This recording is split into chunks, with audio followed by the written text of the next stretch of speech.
Have you ever wished horror movies were less scary? Let's take these 4 horror movie posters and make them kid-friendly, starting with The Monkey. It's a pretty scary film, so let's see if we can make it cute and friendly instead. First, I'm gonna import a monkey plushie, and I'll try to line it up with the original monkey, before cutting it out using the object selection tool. Okay, but our monkey is gonna need something to sit on, so we can import a nice cabinet that we're gonna cut out using select subject, and place underneath our monkey. And we also need a background, like this nice bedroom that I found by typing kid bedroom on Google. And that's not even the strangest thing I've had to look up for a video, so I'm pretty sure I'm on the list by now. Anyways, I'll add a nice fill blur to it so that it isn't distracting from the main subject. But we definitely need some contact shadows under this monkey, and we have to make him a bit darker at the contact points too.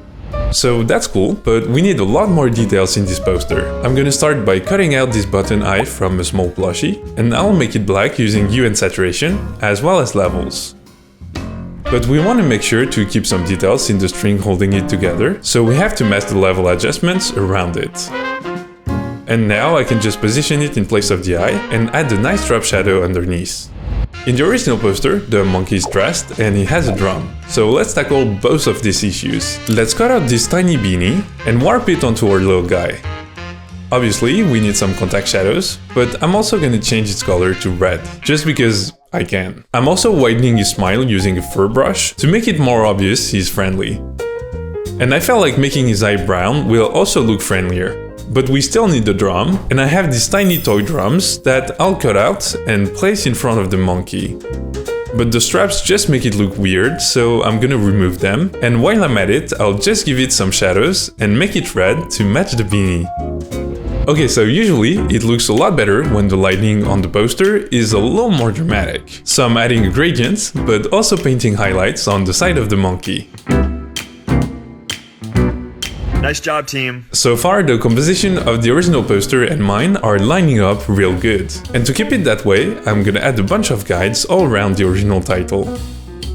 Now I can write mine and position it using the guides. I'm gonna add a little bit of warping on the text so that it looks more fun. But let's also make it yellow for some extra color and add a solid drop shadow to make it look more 3D. And after adding a little lens flare,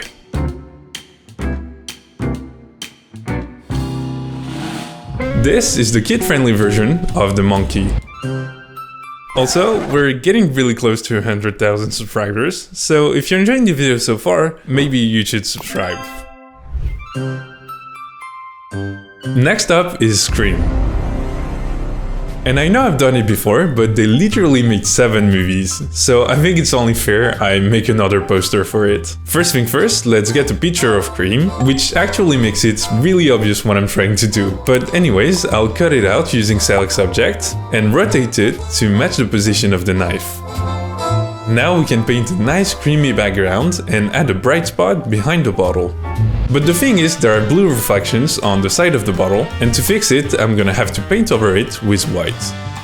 We really have to make this more dynamic though, so if we cut out this milk being poured, remove the pink on the side using hue and saturation, but also mask it properly, we can make it look like it's actually coming out of our bottle.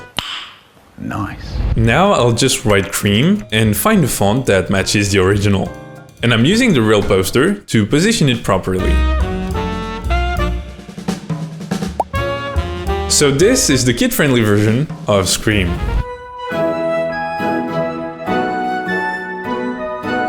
Next up is Good Boy. This one was actually requested by you guys, and today I'm giving it a shot. First, I'm gonna import the photo of a guy surfing on the ocean. Just trust me on this one, I know what I'm doing. Let's erase him from the photo, but we're keeping the wave breaking because it will be useful later.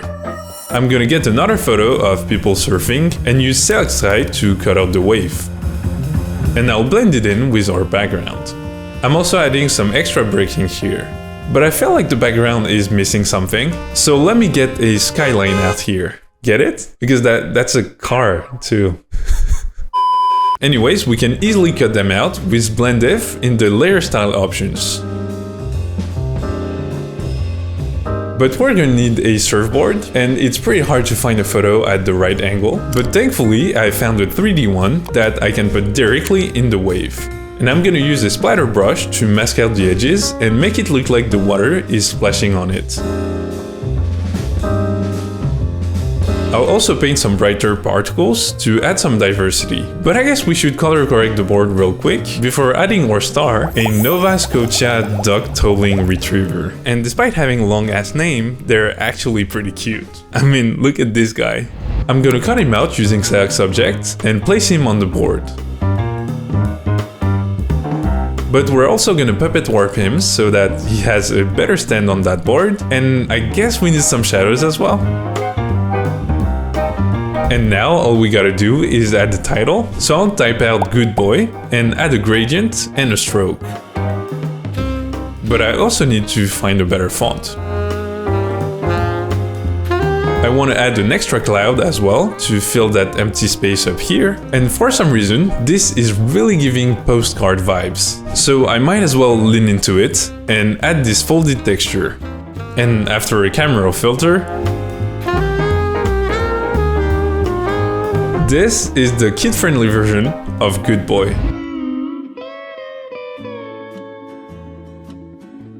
Our final poster is Dr. Sleep. So what if Dr. Sleep was a plushy doctor that actually helps kids fall asleep? First we need a teddy bear in a bed, then we're gonna line up a kid sleeping next to it and cut her out. But this looks pretty bad, so we're gonna need to paint some shadows. Nice job, team. To make this teddy bear into a doctor, I'm importing some doctor toys, and I'll cut out the stethoscope. Let's puppet warp it to fit the plushie, and mask it out inside the ears using a fur brush. Then I'll quickly select the bear, so that I can put the stethoscope behind his arm. But obviously, this whole thing needs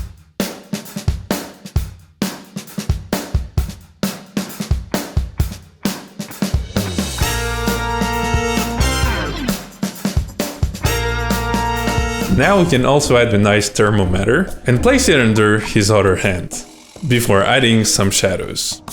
But it's still missing a little bit of pop, so let's give it a camera filter and some blur on the edges. We only need a title to finish up this poster, so I'll write Dr. Sleep in a vintage font, then add an outline, as well as a solid drop shadow.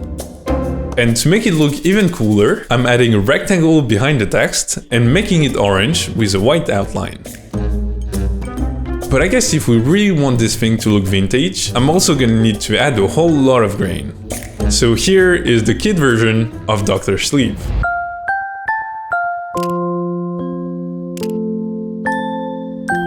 If you enjoyed this video, I'm pretty sure you're gonna love to see me make kid movie posters into horror in that one.